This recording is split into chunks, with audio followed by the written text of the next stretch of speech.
सबको जय मसीह की। और इस समय जो है मैं इंट्रो मैसेज देने वाला हूँ। तो सबसे पहले परमेश्वर का धन्यवाद कि वो विश्वास योग्य है, और हम जानते हैं कि आज हम इधर यहाँ पे बैठे परमेश्वर की विश्वास योग्यता की वजह से। तो मेरे साथ प्रभु का वचन पढ़ने के लिए निकाल सकते हैं नीति वचन की किताब, उसका पहला अध्याय और उसका 7 पंक्ति। नीति वचन की किताब, उसका पहला अध्याय 7 पंक्ति।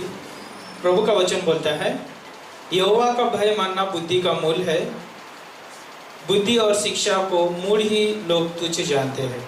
यहाँ पे जो है पहले जो है लाइन में जो है कहता है यहोवा का भय मानना बुद्धि का मूल है।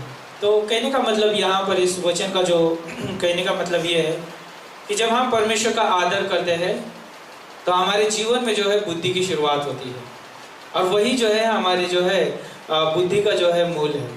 तो सोचिए कि परमेश्वर जो है बुद्धिमत्ता से भरा हुआ परमेश्वर है, और जब हम उसका आदर करते हैं, उसको अपने जीवन में ऊंचा उठाते हैं या उसको स्थान देते हैं, सोचो कि हमारे जीवन में जो है परमेश्वर जो है अपनी बुद्धि जो है बढ़ता है। तो जब हम इस सृष्टि को देखते हैं और जो भी उसकी रचना को देखते हैं, या सोचिए अपने आप को भी देखिए और कह सकते हैं कि उस समय कि परमेश्वर ने जो है हमको जब बनाया तो कितना बुद्धिमत्ता से बनाया है ना। जब मनुष्य बनाता है तो उसमें कुछ ना कुछ कमी रहती है, लेकिन जब परमेश्वर बनाता है वो जो है परफेक्ट बनाता है। तो परमेश्वर जो है वो बुद्धिमान परमेश्वर है। लेकिन यहाँ पर जो है मैं और एक अध्याय में लेके जाना चाहूँगा, मत्ती की किताब, उसका 7 अध्याय और 24 से लेके अगर आप 27 पंक्ति तक पढ़ते हैं, यहाँ पर जो है घर बनाने वाले एक बुद्धिमान और एक निर्बुद्धि यानी मूर्ख व्यक्ति के बारे में बात हो रही है। यहाँ पर जो है 2 पुरुष है और ये दोनों जो है अपना घर जो है बना रहे हैं, और उसमें से जो है पहला जो एक व्यक्ति है उसे जो है बुद्धिमान कहा गया है, और इसने जो है अपने घर की जो नींव जो है चट्टान के ऊपर डाली हुई है। और हम जानते हैं कि चट्टान जो है एक मजबूत रहता है, और हम जानते हैं कि बाइबल में जो है चट्टान जो है परमेश्वर को दर्शाया गया है। और जब इस बुद्धिमान पुरुष ने जो है अपनी नींव, जब उसके घर की जो नींव डाली, उसने जो है चट्टान पर डाली।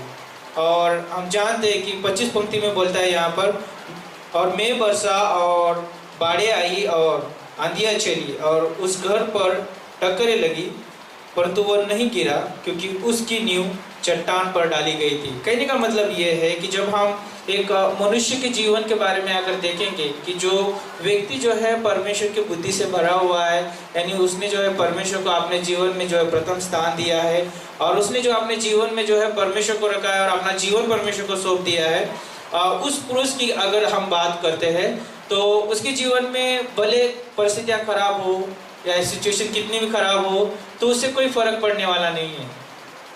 क्यों? क्योंकि उसने जो है अपने जीवन में जो है परमेश्वर को जो है मूल माना हुआ है, उसने जो है परमेश्वर को अपने जीवन में आधार माना हुआ है। याद रखिए कि परमेश्वर जो है जो सफलता को महत्व नहीं देता है, परमेश्वर जो है आज्ञा पालन को जो है महत्व देता है।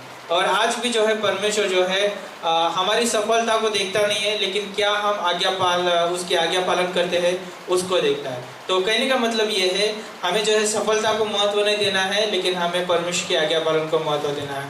तो सोचिए कि एदन वाटिका में जब परमेश्वर ने आदम और हवा को रखा था, उन्होंने जो है परमेश्वर की आज्ञा का जो है उल्लंघन किया। और हम जानते हैं कि आज मनुष्य हमेशा जो है परमेश्वर की आज्ञा का उल्लंघन करता है, लेकिन परमेश्वर चाहता है कि हाँ, ये भी चाहता है परमेश्वर कि हम जो है दिन प्रतिदिन बढ़े, लेकिन परमेश्वर चाहता है कि हम पहले उसकी आज्ञा का पालन करें और परमेश्वर के अनुसार जीवन जिए। यहाँ पर जो है जब हमने नीति वचन की किताब, उसका पहला अध्याय और 7 पंक्ति पढ़ा, तो यहाँ पे बोलता है कि यहोवा का भय माना यानी परमेश्वर का आदर करना क्या है, बुद्धि की शुरुआत है। तो कुछ मैं चीज़ें बांटना चाहूँगा। जब बुद्धि के स्रोत क्या होता है या उसका मूल क्या होता है, तो पहली बात है कि हम परमेश्वर का आदर करना चाहिए। जब हम परमेश्वर का आदर करते हैं, हमारे जीवन में जो है परमेश्वर को जब हम महत्व देते हैं, तो हमारे जीवन में जो है परमेश्वर कार्य करना शुरू करता है। दूसरी बात ये है कि हमें जो है उसके वचन का जो है पालन करना है। परमेश्वर का वचन हमें बुद्धिमान बनाता है। परमेश्वर का वचन जो है हमें बनाता है वो कैसे जीवन जीना है, किस रीति से जो है परमेश्वर के साथ चलना है, कैसे जो है परमेश्वर के साथ सोचना है, वो वचन हमें सिखाता है। और हम जानते हैं कि यीशु मसीह हमारे लिए जो है परफेक्ट उदाहरण है, वो वचन है, और वो वचन देहधारी होकर हमारे बीच में, और उसने जो है मनुष्य के बीच में होकर उसने एक महान उदाहरण दिया। अगर आप देखना चाहते हैं फिलिप्पी का 2 अध्याय में आप देख सकते हैं उसने किस रीति से जो है अपने आप को दीन किया, नम्र किया, और उसने जो है उस बुद्धिमत्ता को जो है प्रकट किया। तो यहाँ पर तीसरी बात यह है परमेश्वर की अगुवाई है ना, परमेश्वर को हमें अगुवाई करने देना है। जब परमेश्वर हमें अगुवाई करता है हमारे अंदर से जो है उसकी बुद्धिमत्ता जो है दिखाई देने लगती है। तो ये 3 चीज़ें जो है हमारे जीवन में बहुत महत्वपूर्ण है। तो सोचिए अय्यूब के जीवन के बारे में। अय्यूब एक ऐसा व्यक्ति है जो बुद्धिमत्ता से भरा हुआ था। उसके जीवन में बहुत सारी परिस्थितियाँ आई और उसका जो है धन दौलत सब कुछ चला गया, उसके बच्चे जो है मर गए, सब कुछ वो जो है जैसे मानो कि उसका अच्छा हेल्थ था वो भी सब कुछ चला गया। अंत में जो उसकी पत्नी ने भी उसको जो है उसका जो है अनादर किया, शैतान ने उसको भी इस्तेमाल किया। लेकिन क्या अय्यूब ने परमेश्वर की निंदा की? नहीं किया। क्या अय्यूब परमेश्वर के खिलाफ सोचा? नहीं। क्यों? क्योंकि उसकी जो नींव जो थी चट्टान पर डाली हुई थी। एक विश्वासी की जो नींव जो है चट्टान पे यानी यीशु मसीह के ऊपर डाली गई है। तो हमें जो है चाहे कितनी भी खराब परिस्थितियाँ क्यों ना हो, हमें परमेश्वर के साथ सोचना है।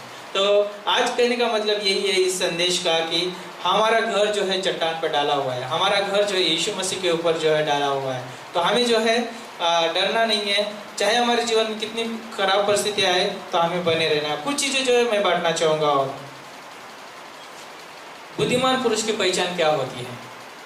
तो बुद्धिमान पुरुष जो है हमेशा वचन के बारे में बात करता है, वो वचन में बना हुआ रहता है, और वो जो है विश्वास में बना हुआ रहता है, वो प्रेम अनुग्रह में और परमेश्वर के संपूर्ण कार्य में बना हुआ रहता है हमेशा। और प्रार्थना में, संगति में, परमेश्वर की उपस्थिति में, पवित्र आत्मा की अगुवाई में, और सोचिए कि उसका जीवन दीनता से और नम्रता से भरा हुआ रहता है।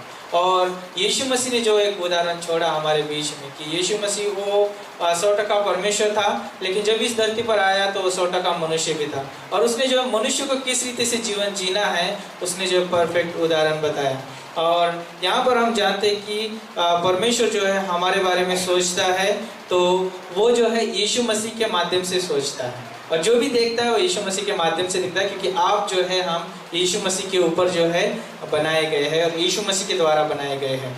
और कुछ चीज़ें अगर बुद्धिमान पुरुष जो है वो कुछ कार्य करता है या उसके काम करता है तो वो जो है जब भी वो कार्य करता है तो वो परमेश्वर की सलाह लेता है।